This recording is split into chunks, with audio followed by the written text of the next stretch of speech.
So as we eagerly await the kickoff of the public hearings presented by the Congressional Committee, the January 6th Select Committee, pulling back the curtain on Donald Trump's insurrection, what should we expect next from the Department of Justice?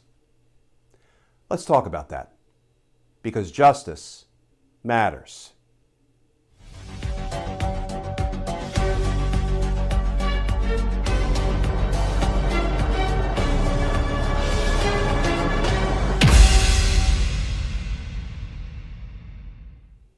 Hey all, Glenn Kirshner here. So I just wrote a piece for MSNBC Daily. I'll put a link to the piece in the description of this video. And I tried to do a deep dive into the following question. Why does it seem like the January 6th Select Committee, a congressional committee, has gone first regarding investigating the insurrection, with DOJ, the federal prosecutors, going second? Right, with DOJ seeming to take an investigative back seat to a congressional committee. Here is the title of the piece that just went live on MSNBC Daily. Why the investigative sloth of the DOJ's January 6th inquiry could be a smart move.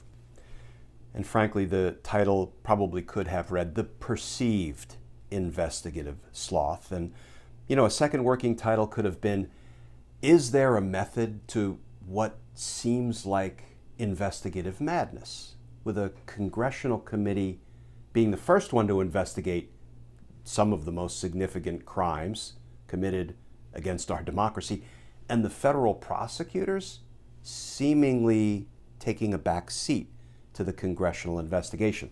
Well, here is some of what I wrote in this piece.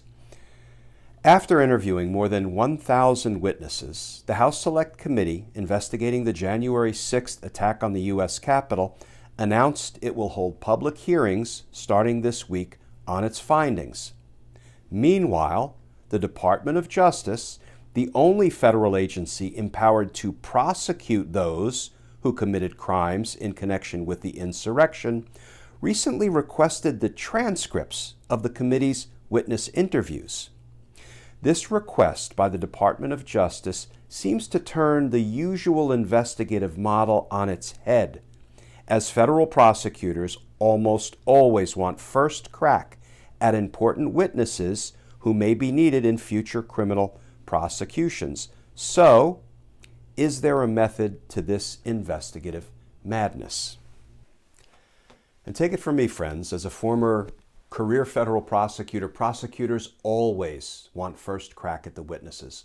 We want to present them to the grand jury under oath, lock in their testimony so that we can effectively use it in future criminal prosecutions, and we certainly want to do that before they testify to Congress. But that doesn't seem to have happened here. At least from outward appearances, it looks like the January 6th Select Committee went first with these 1,000+ witnesses, and DOJ is sort of bringing up the investigative rear. So assuming that's what happened, let's talk about the possible benefits of the J6 committee going first with the witnesses and DOJ going second. Now, first of all, I think we have to recognize that this may be a false construct. We don't know how many of those 1,000+ witnesses had testified before the grand jury before they testified before the J6 committee. The reason we don't know is because grand jury proceedings are secret by law. So prosecutors and FBI agents can't breathe a word of what witnesses appear before the grand jury and testify. But we're gonna sort of go with the working assumption that the J6 committee went first with these 1,000+ witnesses and DOJ is now going second. What are the benefits of that really unorthodox investigative approach to a huge criminal case? Well, first, it goes back to what we were just saying. The fact that grand jury proceedings are secret by law, but J6 congressional hearings are not secret by law. What does that mean? If those 1,000 witnesses had been presented to a grand jury nobody would be able to disclose what they said about the insurrection. And that really would drive us nuts, right? Because there would be no transparency. And I actually question how long it would take for the Department of Justice to present 1,000+ witnesses to the grand jury. It probably would have taken even longer than it took the J6 committee to acquire the testimony of those 1,000 witnesses. And the good news is, because none of that is secret by law when these witnesses testify to the J6 committee, we're about to see it all. We are about to see in public hearings getting ready to kick off on June 9th, the curtain pulled back on Donald Trump's insurrection. That transparency is important, and it would have been lacking had all of these witnesses gone into the grand jury first.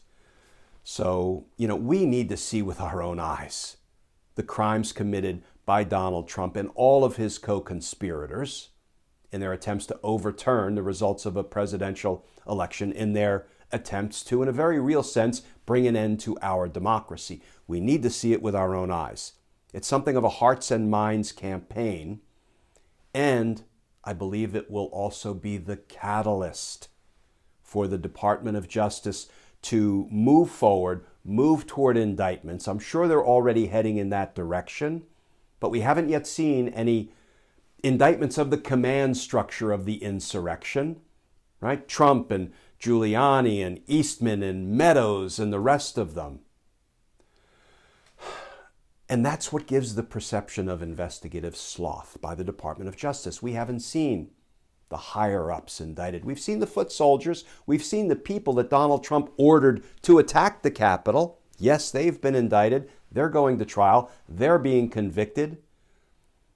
But we need to see the people who gave the orders to attack, the people who put the plans together to corruptly overturn the election's results. We need to see them indicted. And I think these public hearings, which will be something of a hearts and minds campaign, will be the catalyst to help move the Department of Justice forward toward indicting the command structure of the insurrection. That's a benefit. That all would have remained secret from the American people if these 1,000 witnesses had gone into the grand jury first.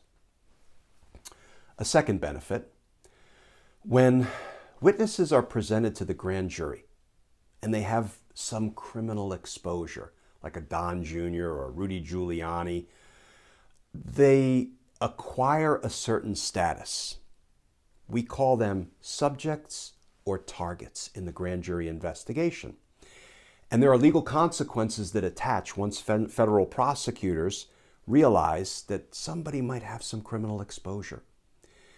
And those legal consequences, among other things, include we have to inform those witnesses, sir, ma'am, you are a subject in this grand jury's investigation. You are a target of this grand jury's investigation, and you have rights.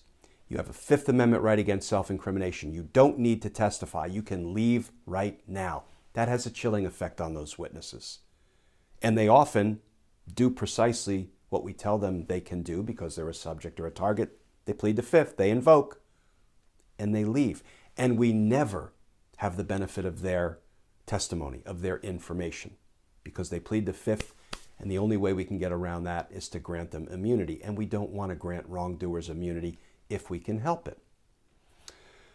But when these witnesses go before the January 6th committee, they're not designated as subjects or targets of a criminal investigation because it's not a criminal investigation, so they don't have to be advised of their right not to testify, of their right against self-incrimination.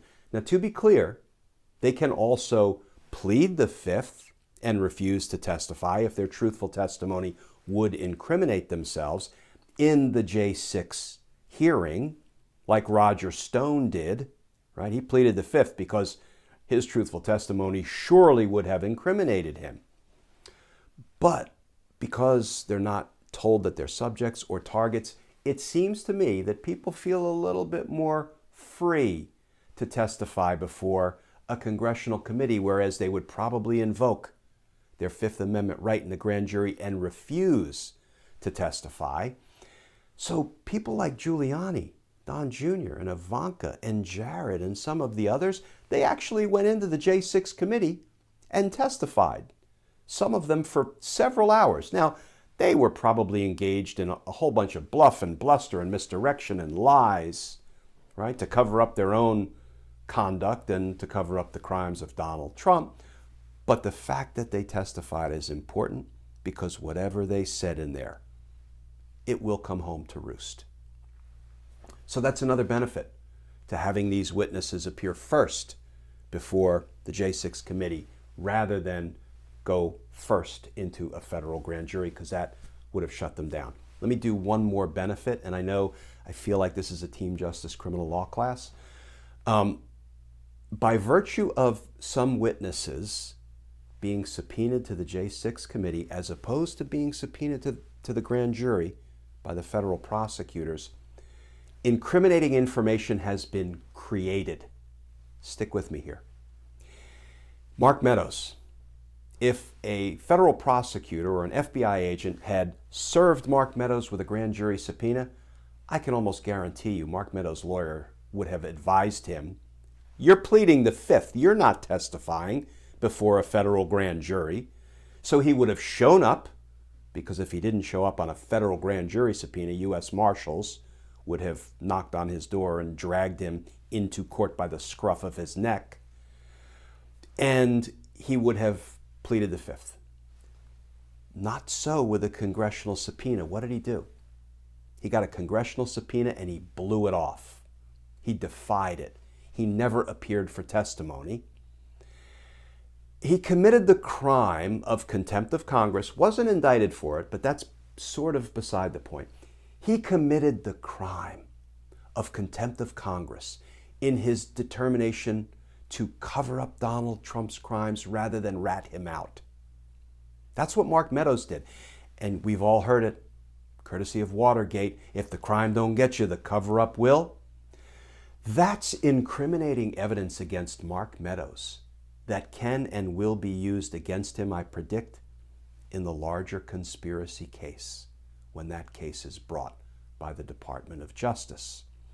That incriminating evidence never would have been created had the DOJ, the federal grand jury, gone first and the J6 committee gone second. And that criminal information has been created against Mark Meadows, Peter Navarro, Steve Bannon, Dan Scavino, and stay tuned because there may be others who defy congressional subpoenas in their zeal to cover up Donald Trump's crimes, which in and of itself is a federal crime. If you know someone has committed crimes against the United States and you refuse to divulge it to the appropriate authorities, or you do anything to assist the perpetrator in getting away with his crime, you've committed your own federal crimes.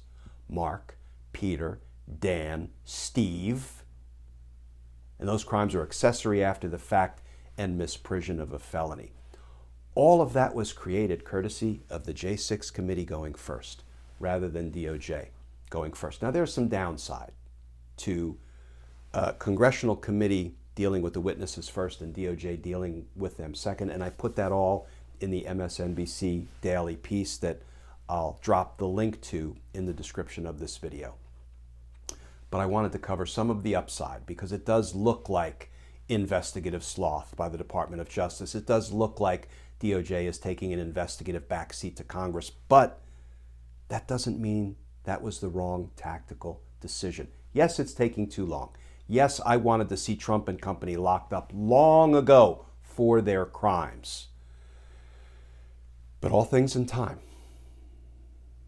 And I want to finish with this, friends, because we learned today that the second hour of round one of the J6 committee public hearings will be turned over to former federal prosecutor Tim Heaphy, who is the chief investigative counsel for the January 6th Select Committee.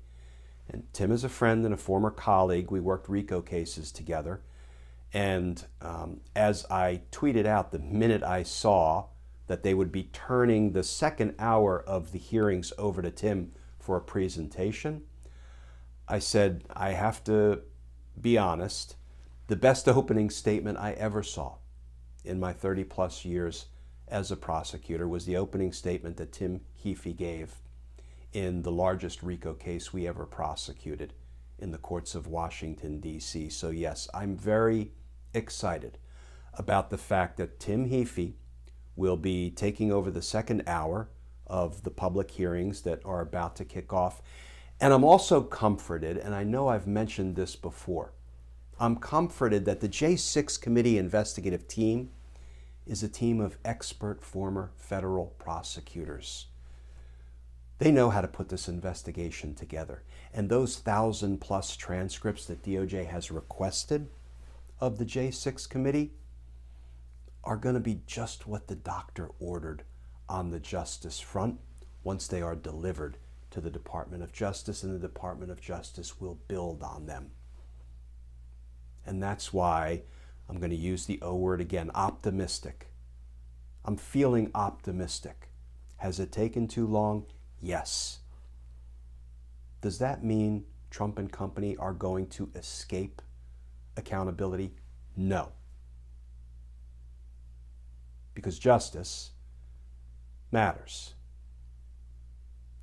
Hold on tight, friends. I will be doing periodic updates as these public hearings unfold. For those of you interested, I may try my hand at YouTube Live and try to go on periodically and answer your questions live on YouTube on my Justice Matters channel. Please stay tuned for that. I'll have more information about that in the coming days. And as always, friends, please stay safe. Please stay tuned. And I look forward to talking with you all again tomorrow.